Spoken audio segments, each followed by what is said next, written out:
Recording in. Welcome again, and let's get started with today's topic, navigating student debt in 2025, smart tips for students, grads, and parents. Before we jump into the strategies, I want to share a little bit about myself.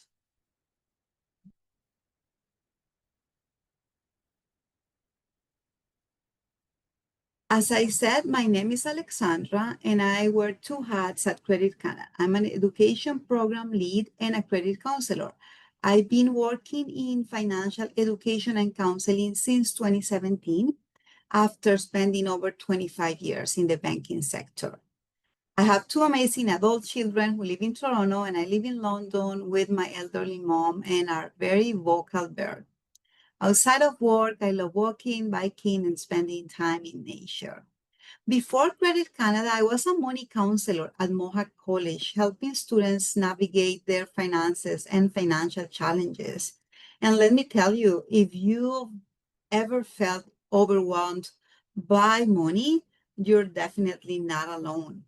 I still remember a student who came into my office in full panic mode because their OSAP funds were almost gone, and it was only mid-October.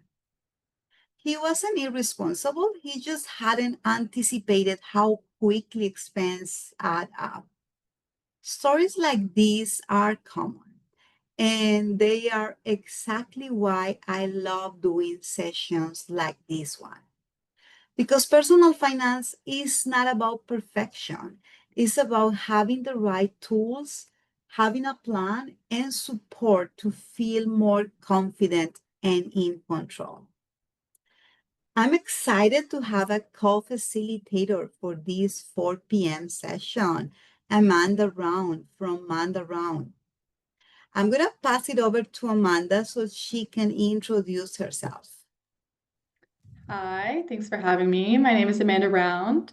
I'm a master's student at McGill University, a content creator, and an entrepreneur. So my content aims to reduce barriers to accessing post-secondary in Canada through providing information and resources that support students from high schoolers applying to university to those entering a graduate or professional program after their undergrad. Financial literacy ties into student success very heavily, and I've always loved financial topics. I've been working since I was 14, budgeting since 15, and investing since 18. So I've learned a lot on my journey and have shared important information on these topics on social media, and I'm excited to share more with you about that today. So I'll now pass it back to Alexandra to tell you about Credit Canada and how they can support you. Thank you, Amanda. So Credit Canada is proud to be Canada's oldest nonprofit credit counseling agency with over 50, almost 60 years of experience helping Canadians overcome debt and build healthier money habits. Our mission is simple yet powerful. We help people get out of debt so they can get back into life. We are dedicated to transforming the way people use credit so they can make empowered financial choices now and in the future. To support our mission, we offer three core services: credit counseling, financial coaching, and financial education. And that's exactly why we are here today, to share tools, tips, and knowledge that can help you take your next steps to our financial well being. Canadians graduate with significant debt, and reliance on loans remains high. On average, a student graduates with around 28,000 in loans, and the total government-backed student debt has already surpassed 28 billion by 2024. That's a lot of money to pay off, and it takes most borrowers almost 10 years to fully repay their loans. Nearly half of graduates, 43% of the class of 2020, used loans to cover their education. And for many, that debt is significant. 24% of 2021 borrowers started repayment owing over 20,000, up from 18% in 2008. Over the past decade, average loan balances have risen by 22%, even though inflation adjusted amounts have stayed relatively stable. What this all shows is that student debt is not just a short-term challenge. It's a long-term financial concern that affects students, grads, and increasingly parents. And this is why today's webinar is so important. We're going to break down the latest updates, share practical strategies for managing and repaying student loans, and give you tips for budgeting and planning that can make this journey a lot less stressful. So, what's changed in 2025? First, the interest-free status continues for the federal portion of your student loan, regardless of whether you are studying full-time or part-time. You continue to be responsible for paying any interest that may have accrued on your loan before April 1st, 2023. Provincial loans may still accrue interest during the 6-month non-repayment period in Ontario and Saskatchewan. Second, for program year 2025-2026, the interest-free Canada student loan maximum amount increased from 210 to 300 per week of study, or 15,600 a year for a 52-week study period. Third, the Canada Student Grant maximum amounts increased by 40% above pre-pandemic levels. And for program year 2025-2026, students with financial need can receive up to 4,200 per year. The amount increased from 375 to 525 per month of study for full-time students. Finally, the repayment assistance plan has some enhancements, and now students affected by hazardous weather or natural disaster who need help making loan payments can fast-track their application for the RAP. Those are some of the key updates for 2025.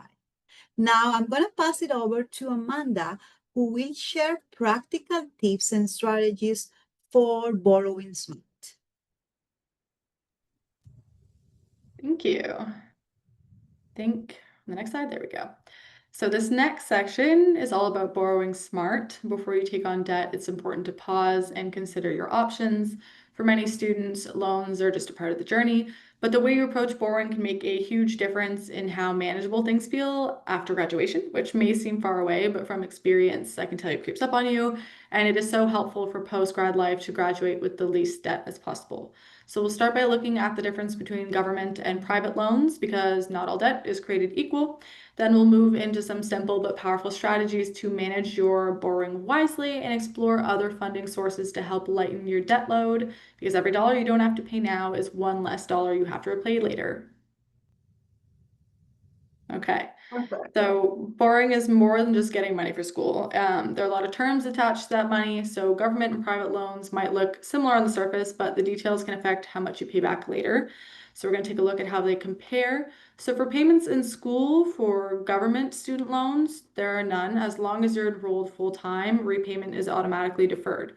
After you finish or drop below full-time status, you get a 6-month grace period before you have to start repaying. Versus private loans, they require repayment and accrue interest while you're still in school. For interest rates, government student loans have lower or subsidized interest rates, specifically right now. As we mentioned, federal loans have a 0% rate, but provincial loans vary. However, the majority of private loans are much higher than anything you would obtain from the government. And also for grace periods, government student loans have a 6-month grace period after graduation or after dropping full-time status, versus private student loans have 1 to 2 years on principal, but that's only on the principal. Repayment help, government student loans have flexible options, RAP, forgiveness, relief, versus very limited options with private student loans. and extra support. Government student loans can also include grants, which is just money given to you that you don't have to pay back. A lot of the time, you're considered automatically for them when applying through your government portal. So for Ontario, when you apply to OSAP, you're automatically considered for grants. And this is the same in many provinces, grants for private student loans. And then access to government student loans is fixed. It's a fixed amount per year. It's dispersed every semester. And private student loans are more of a line of credit, which is what you take what you need on that type of basis. Government student loans are better for affordable, flexible support versus private student loans if you need fast access or don't have government eligibility. And we'll look at real life example financial implications for both. But whether you choose government or private loans, what really matters is how you manage them. So we're going to look at a few smart strategies to make borrowing less stressful and more affordable. So the key is to borrow only what you need, not just the full amount because it's offered. In fact, you can even decline the loan portion of a government loan and just accept the grant or the free money if that's all you need. Also, if you're borrowing from a bank, those loans are usually offered as a line of credit, like we said, meaning you can take money out as you need it. And that flexibility can be helpful, but it also makes it really easy to overspend, especially if you're not tracking how much you're using. That's why it's a smart idea to keep a running total of what you've borrowed. Even just checking your loan portal once a month or keeping a simple spreadsheet can help. It's a way of reminding yourself that this is not free money, it's my future self who has to pay this back. In addition to that, always remember that student loans are meant for school-related expenses, not lifestyle upgrades. It's very normal to feel tempted to use some of that money for eating out or buying the latest phone because it's just sitting there in your account. But fast forward a few years, when repayment starts, those dinners or gadgets probably don't feel quite as exciting if you're still paying interest on them. And you should be using your loans for things that directly support your education. So tuition, textbooks, lab fees, or rent close to campus. Another smart borrowing decision here is to avoid a credit card for large school costs. Having a credit card is great for building credit as long as you can pay the card off every single month in full. If you put tuition or several $100s of books on a high interest card totaling to amount that you can't pay off within the month, that can take years to pay off if you're only capable of making minimum payments. And again, we'll show you an example of this later on. Finally, before taking on extra debt, it's worth exploring alternatives like part-time work, grants, scholarships, or bursaries, because even small amounts add up a lot and save you from borrowing more than you need. And that brings us to the next piece, strategies to reduce your reliance on loans in the first place. So, scholarships. These are usually merit-based. This could mean high grades, athletic talent, leadership, and involvement in clubs and activities. Usually you'll need a mix of 2 or 3 of these things, and some, not all, also require that you demonstrate financial need. Grants and bursaries are pretty much need-based, which means they're awarded based on your financial situation or personal background. And for both scholarships and grants and bursaries, a lot of students don't apply because they think that they won't qualify, and thousands upon thousands of dollars are not distributed each year because some have 0 applicants. So just put your application in, you lose nothing for trying. Also, small awards that may be from a local group, sports club, union of a few $100s add up quickly as well. And they usually have less competition than larger ones, so never sell yourself short and always put an application out there. So you want to look at your school's financial aid office or website. A lot of campuses and institutions have awards that are only available to their own students, so they wouldn't be on those sites like scholarshipscanada.com, Wyconic, or universitystudy.ca, which is where you should look after, as well as for provincial or federal government sites. And like I mentioned above, if you're a part of any local groups, your parents are a part of any union or like you're on some type of sports team, usually those types of organizations have regional or smaller awards that are awesome. I won a lot of money this way and they don't have a lot of competition either. So just don't wait before the night before to apply. A lot of these deadlines come quickly and require things like references or transcripts, which take a while to get, especially for references. Setting aside time each term to apply can really pay off, literally. Basically, before you borrow more, make sure you've chased every opportunity for free funding. Your future self will thank you. And on the next slide, we have more good strategies to reduce your reliance on loans. So there are a lot of options depending on your schedule, skills, and interest. Part-time jobs, whether on campus or locally in the area, can provide a steady income. Jobs with tips are often the best because they're usually not super high skilled, pretty entry-level jobs, and you don't have a set ceiling for pay. I was a waitress and I loved it. Freelancing or gig work lets you earn on your own time. A really common one a lot of my friends did was tutoring high school students as well as elementary school students. They got clients and scheduled everything themselves and had a lot of freedom. Some students tutor with and within the university or work as teaching assistants as well, which is amazing for grad school applications of any type.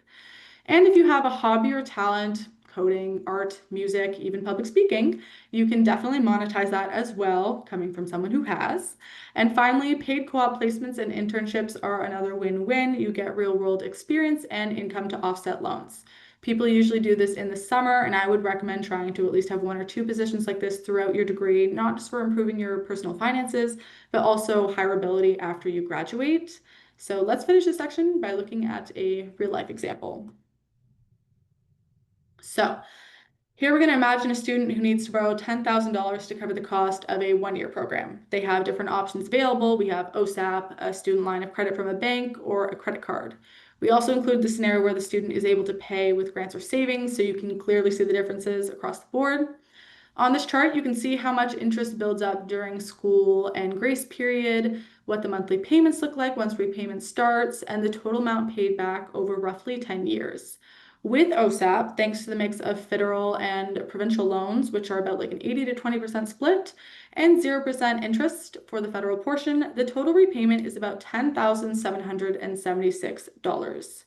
The bank student line of credit ends up costing more because you have to pay interest while in school, which ends up being about 4 to 5 years, with the higher interest rate in repayment that also accrues while you're in school. So that's prime plus 3.5%. So it would be around $15,014, which is almost $5,000 more. A credit card, because of the very high interest rate, becomes the most expensive option at more than $24,000. And of course, if the student can use a combination of grants, scholarships, and savings, the total cost is just the $10,000 that is needed.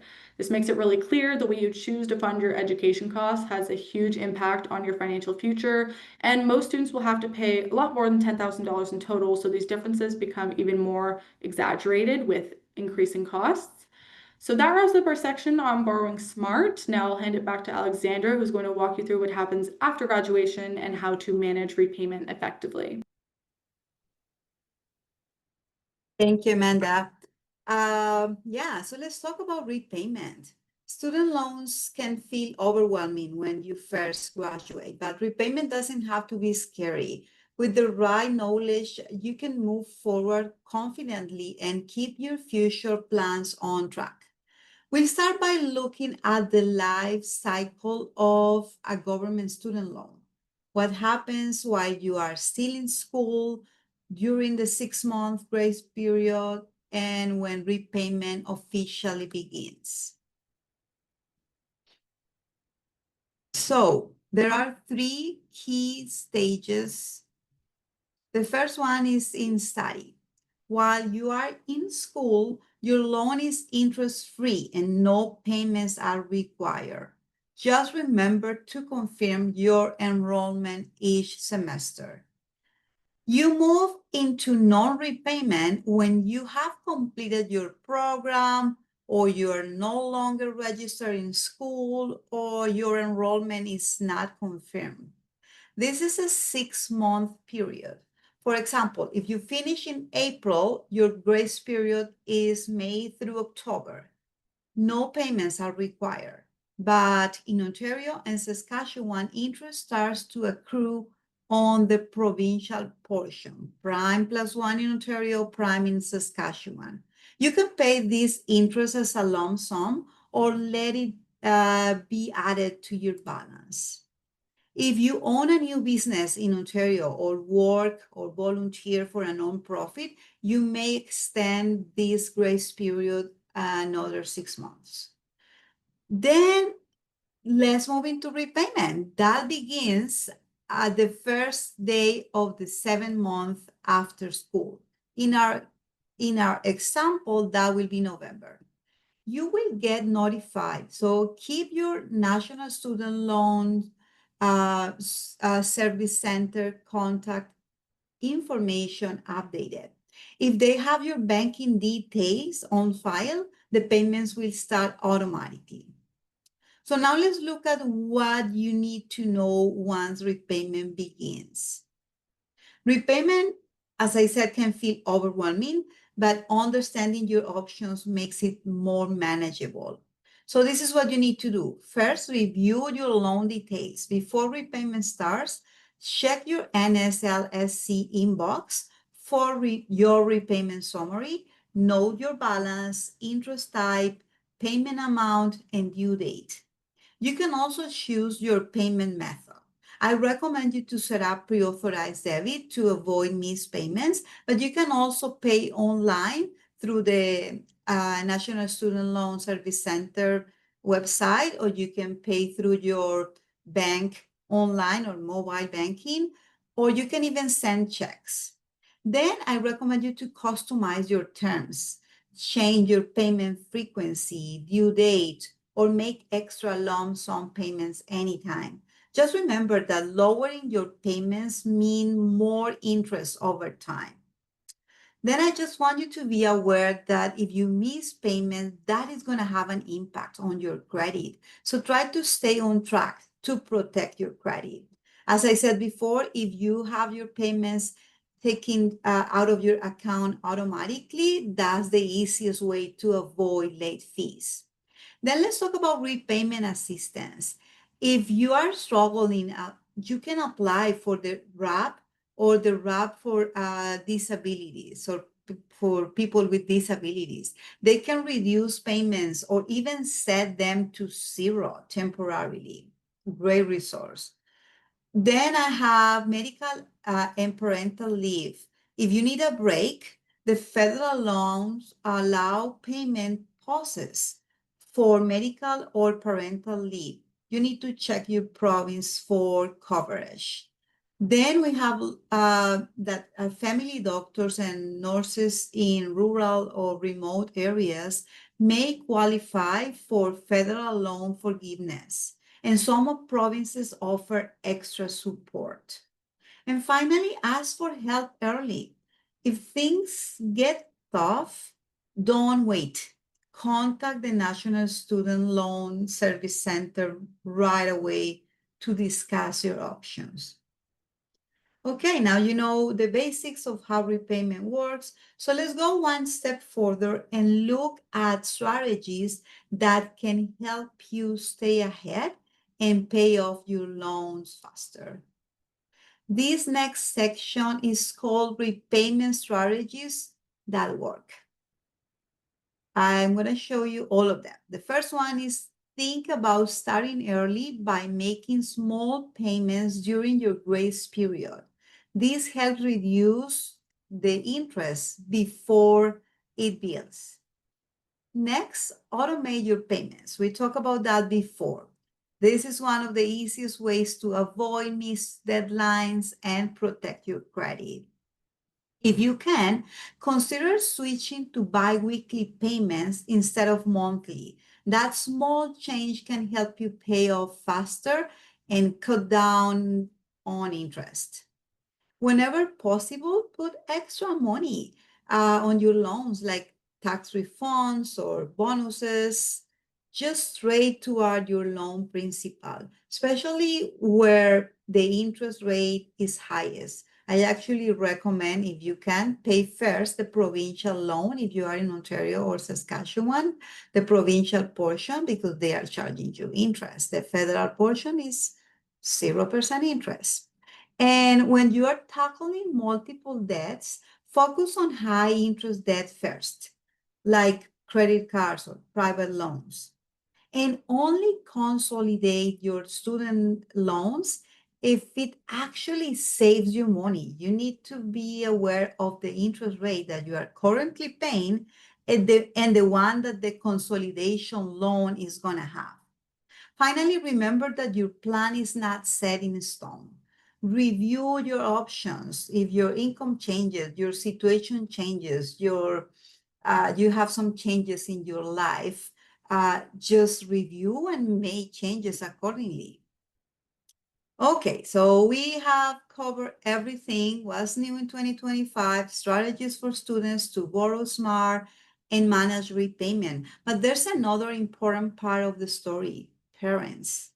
Many of you may be helping your child through school or supporting them as they begin repayment.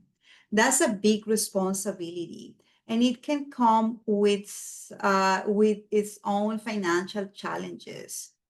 So this final section is about parents and long-term success.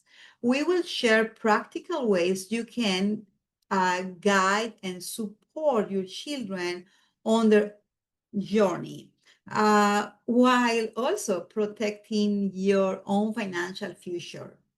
And we'll finish with a few simple steps you can take today to move closer to financial peace of mind. So let's dive in. As parents, your role is about balance, supporting your child while giving them independence. On the support side, provide guidance, knowledge, share your knowledge, and point them to helpful resources like understanding the loan terms, budgeting, or financial aid options. On the independence side, let them take responsibility, make decisions, and learn accountability. Step back and let them navigate choices with your guidance in the background.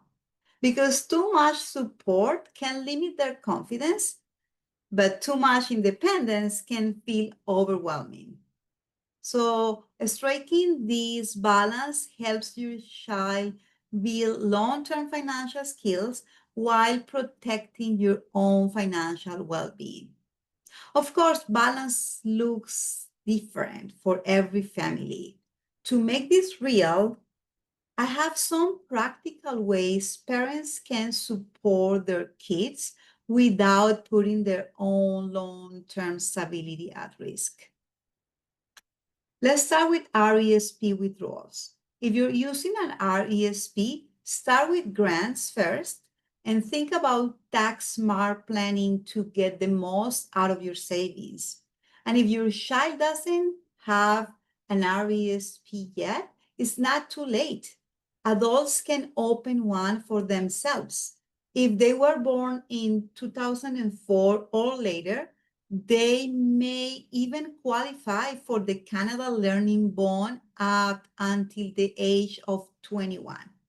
That's essentially free money from the government to support your child's education. And using RESP funds won't reduce how much OSAP they can get. Then I have co-signing carefully. If co-signing alone is necessary, just be clear on repayment expectations, who pays what and when, so there are no surprises. Then set healthy boundaries. Decide in advance what you can and cannot contribute. Clear boundaries help your child learn responsibility while keeping your finances safe. And finally, protect your future. Remember your long-term goals. Don't compromise retirement or essential savings to cover short-term costs. Smart support now sets everyone up for success later. Taking together these steps help you support your child while encouraging independence. That's the healthiest balance for long-term success. Okay, now that we have covered student loans, repayment strategies, and how parents can support their children, it's time to think about the bigger picture, long-term financial stability. So I'm going to pass it over to Amanda. We will walk you through some simple steps you can start taking today to build lasting financial habits. She will guide you through your action plan and help you make it real with concrete steps you can take this week. Yeah, thank you for that. So we'll start with the simple 5-step action plan. This is the roadmap for building long-term financial stability, whether you're still in school or recently graduated, I should say. For parents, you can screenshot this and walk through it with your children. But to start, you want to know your numbers, track what's coming in, OSAP, scholarships, jobs, even family support, and what is going out. Where is your money going? Knowing your cash flow is the first step to making smart decisions, and it can feel comforting to stick your head in the sand, but it won't allow you to do the second step, which is budget with intention. Once you know where your money is going, for students, you want to align your spending with when funding arrives. For grads, you can prioritize essentials and plan for loan repayment, but overall, a clear budget just gives you control. So 3, you want to use credit wisely. We've talked about this before, but you want to pay on time every time. I cannot emphasize how important that is. Avoid treating credit like extra income and don't take on new debt unnecessarily. Build your credit without adding stress.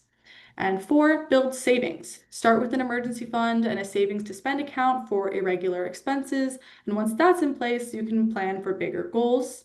And then lastly, build good credit. And this kind of falls into point 3 as well. You want to pay bills on time and keep credit card balances low compared to your limits. That's an important way to increase your credit score. So these are just some simple habits that strengthen your credit over time, which is very important and will help you do things like get a mortgage, finance a car, and a lot more. And the next slide is your challenge to make all this real. So again, you can feel free to take screenshots of this screen because eventually you'll want to do all of these things, but for now, choose one small step that you can take this week because it'll lead to big improvements over time. Again, if you're a parent, you can take a picture of this too and share it with your child. So maybe it's tracking your income and expenses for 1 month, or opening a high interest savings account where you can plop your loan and grants until you need to use them so you can earn some money passively on that amount. Maybe it's creating a realistic budget that prioritizes essentials. It includes savings and debt repayment, or researching scholarship, grants, and bursaries and applying for at least one this week.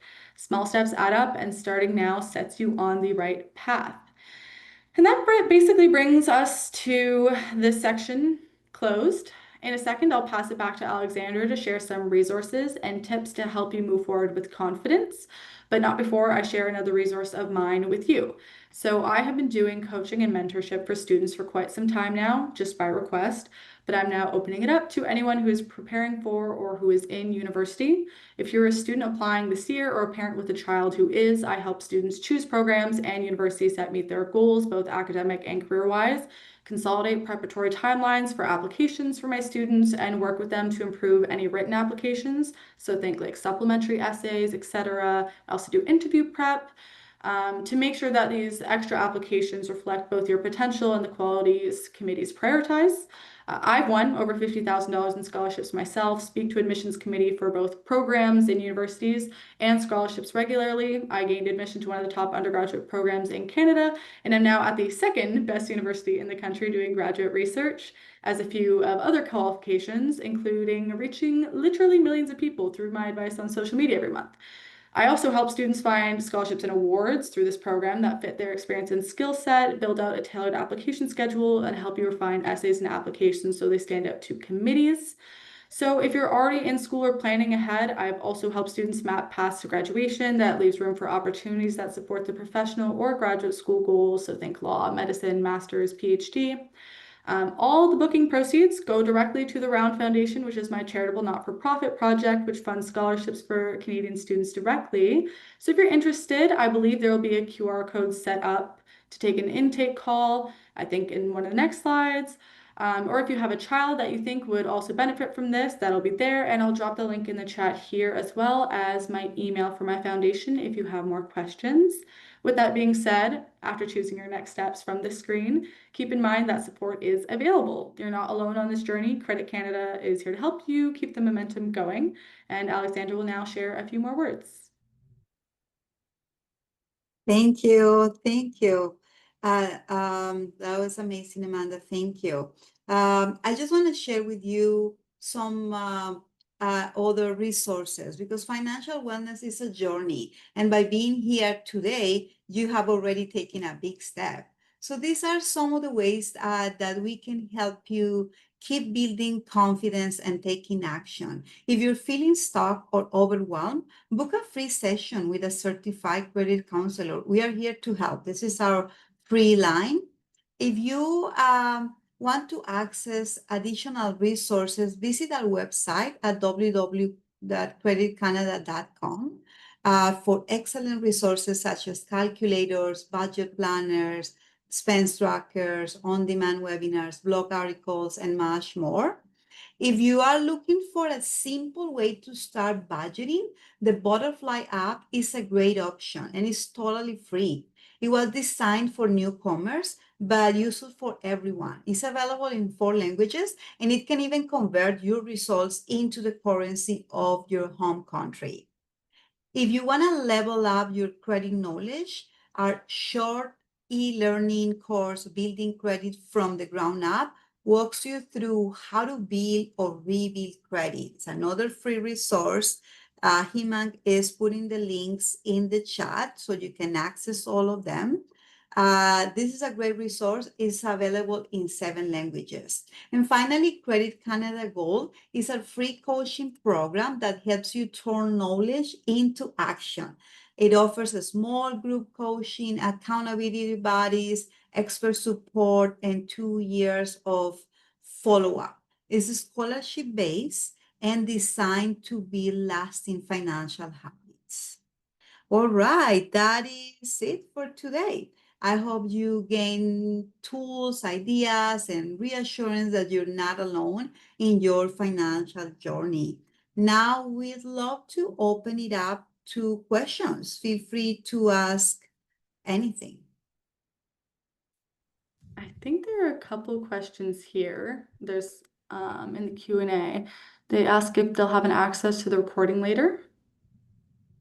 We have to. Oh, yes. Yeah, I said at the beginning, we are recording the session. We have 3 sessions today. One was at noon, this one, and the other one at 8. So we will select the best one between the 3 of them, and that's the one that is going to be posted on our website. Awesome. And I think there was another one asking if I'd be open to a guide for how to pursue a research assistant career. I do have a lot of knowledge on that. I could definitely make a video about it. If you want, you can sign up for one of those meetings with me, but I will keep that in mind. Thank you, Amanda. Anybody else have questions? Don't see any coming in. No more questions or Oh, there comments. we Oh, go. Q&A, Yeah. another one. I can put it in the chat here. It's just Mandaround, Amanda Round without an A. I'll put it in the chat. That's my social media. I have both a TikTok account and an Instagram account with all my resources on there. And then also I have a YouTube account that is a bit underutilized, but I will be posting more on that with university breakdowns this year too. You're welcome. I see a question about your email address, Amanda, as well. Mm, Where is that? I think it might be. Can we Oh, I think please it's get okay, Amanda's? this email. Yeah, you can definitely use the Round Foundation one. That one, I'll re-put it in there, but it's the roundfoundation@gmail.com. Yeah, And I'm I gonna, just I just noticed that I mean you're Oh, sending the sorry, we messages both only to sent the it. All yeah. good. So All you're good. just sending it to host and panelists, so I just retyped it Oh, into so that everyone can see it. whoopsies. All right, thank No you. Yeah, worries, no so the worries. link is there as well for the Perfect. mentorship intake call. Thank you for that. I didn't No see and I that. have a QR code in the next slide. Awesome. perfect. Maybe if we could flip to that, people can take a picture. Yeah, I'm gonna move now. We wait for more questions. As I said, you're gonna have a pop-up for the survey, but we also have the QR. So you see here, this is the scan, the QR that you can scan to complete our feedback survey. And this is the QR to access Amanda's mentorship program. So yeah. Any other question or comment? I think that may be it, potentially. Yeah, I don't see any other question. We are right on time, Perfect. 4:43. Actually, that was perfect timing. So thank you so much first to Amanda for joining us today. Yeah, thank you for Great. having me. It was great to be here. Yeah, thank you. And thank you so much to all of you that attended this session. And remember that support is always available if you need it. Okay. Thank you, Hima, for being here with me today. And yes, thank you. Thank you. So I'm It's just a Thank you, pleasure. gonna everybody. stop the recording and